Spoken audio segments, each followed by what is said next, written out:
Halo para programmer, pernah nggak sih waktu lagi ngoding di Java kalian bingung ini mendingan pakai array atau ArrayList ya? Keduanya ini kayak alat dasar di kotak perkakas kita ya kan? Sama-sama buat nyimpan data, tapi fungsinya beda banget. Nah, di sini kita bakal bongkar tuntas keduanya, biar kalian nanti tahu persis kapan harus pakai yang mana buat bikin kode kalian jadi jauh lebih efisien dan rapi. Oke, ini dia peta perjalanan kita hari ini. Pertama, kita kenalan dulu sama si array yang efisien. Terus, kita lanjut ke saudaranya yang lebih fleksibel, si ArrayList. Abis itu kita adu keduanya head to head. Nggak cuma teori, kita juga bakal lihat contoh kasus di dunia nyata, dan di akhir ada tantangan coding buat kalian. Udah siap?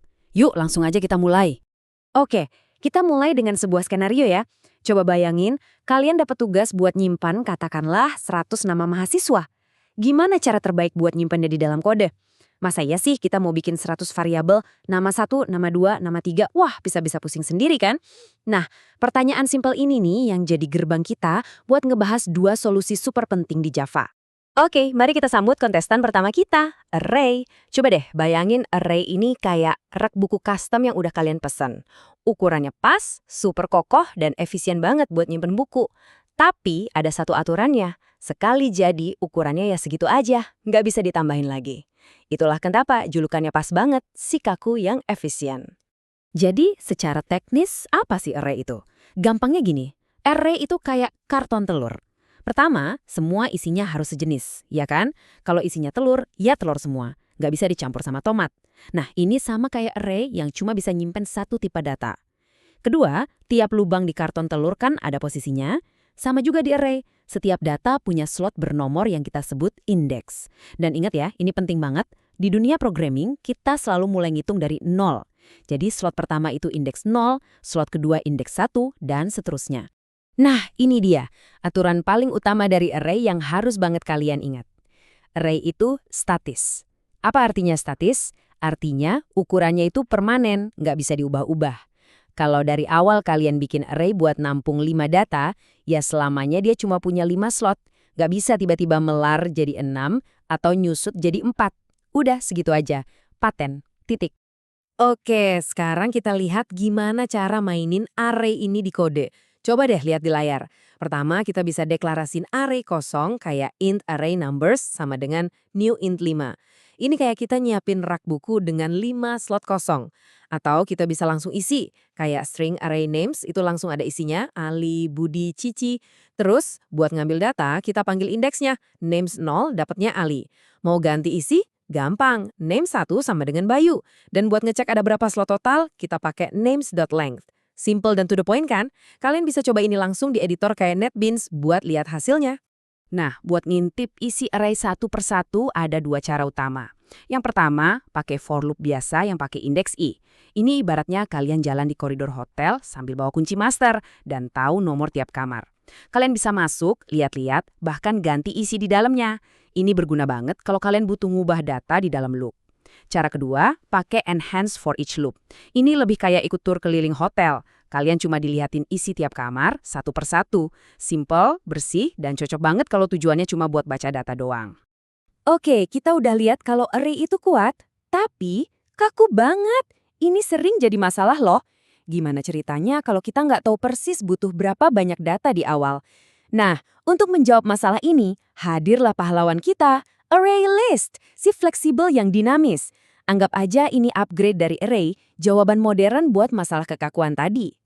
Jadi, apa bedanya? Kata kuncinya cuma satu, dinamis. Coba bayangin ArrayList ini kayak tas kantong ajaib. Kalian nggak perlu nentuin ukurannya di awal, tinggal masukin aja barang satu persatu. Kalau penuh, tasnya bakal melar sendiri secara otomatis. Mau ambil barang, ukurannya bakal nyusut lagi. Enak banget kan? Kita nggak perlu pusing mikirin manajemen memori karena si ArrayList udah pinter ngurusin itu semua di belakang layar. Dan ini dia kekuatan supernya. ArrayList itu nggak datang sendirian. Dia bawa pasukan metode atau fungsi bawaan yang super berguna. Lihat deh, mau namain elemen, pakai .add. Mau ngambil elemen di posisi tertentu, pakai .get. Mau ganti, pakai .set. Hapus, tinggal .remove. Mau tahu isinya ada berapa sekarang? Pakai .size. Bener-bener kayak punya pisau Swiss Army buat ngelola data. Semua alat udah disediain. Oke, kita udah kenalan sama dua jagoan kita. Di sudut biru ada si array, si kaku yang efisien. Dan di sudut merah ada si array list, si fleksibel yang dinamis. Sekarang waktunya buat pertarungan utama. Kita bakal adu mereka langsung buat lihat siapa yang lebih unggul di situasi apa. Nah, jadi balik lagi ke pertanyaan awal kan? Dua-duanya buat nyimpen data. Terus, buat proyek kalian nanti, mendingan pilih yang mana? Di dunia coding, jawaban klasik buat pertanyaan kayak gini tuh selalu tergantung. Hah, tapi tergantung sama apa? Yuk kita bedah bareng-bareng faktor-faktor penentunya. Oke, ini dia rangkuman perbandingannya. Contekan paling penting. Pertama, soal ukuran. Udah jelas ya, array itu statis, alias ukurannya tetap. Array list dinamis, bisa melar, susut. Kedua, tipe data. Nah, ini penting. Array bisa nampung tipe data primitif kayak int, char, double. Kalau array list, dia cuma mau nerima objek. Jadi kalau mau masukin int, harus dibungkus dulu jadi integer. Ketiga, performa. Jujur aja, array sedikit lebih ngebut. Kenapa? Karena strukturnya simple.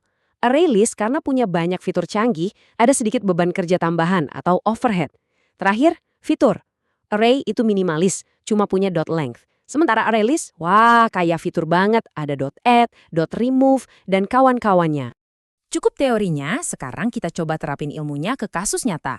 Biar lebih kebayang, yuk kita coba bikin program super simple buat ngelola data buku di sebuah perpustakaan. Gimana caranya? Langkah pertama, sebelum kita bisa nyimpen banyak buku, kita harus ngasih tahu komputer dulu buku itu apa sih. Nah, kita bikin semacam cetakan atau blueprintnya yang di Java kita sebut class.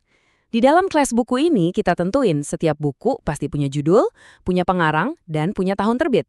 Ini konsep dasar banget dari Object Oriented Programming atau OOP. Nah, ini dia momen pencerahannya. Coba pikirin deh, koleksi buku di perpus itu kan dinamis banget. Ada buku baru dateng, ada buku lama yang ditarik, ya kan? Kalau kita paksain pakai array, wah bisa repot banget. Tiap ada buku baru, kita harus bikin array baru yang lebih besar, terus mindahin semua data lama. Aduh, nggak efisien. Makanya untuk kasus ini, array list adalah pilihan yang sempurna.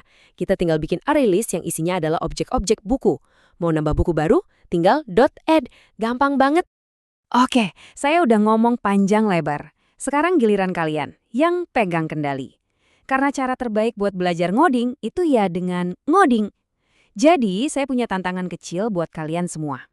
Tantangannya adalah coba kalian bikin program ini buat sistem inventaris gudang.